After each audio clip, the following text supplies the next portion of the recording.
What's the meaning of advertising? Advertising. Advertising. Advertising.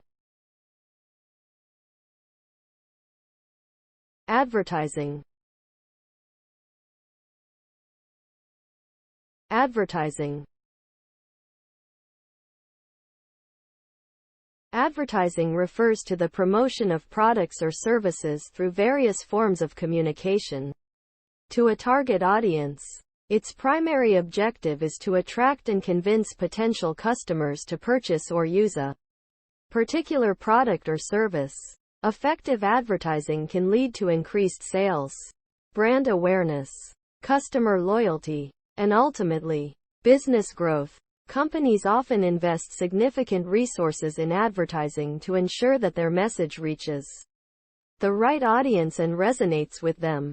In today's highly competitive market, effective advertising can make all the difference in the success or failure of a business.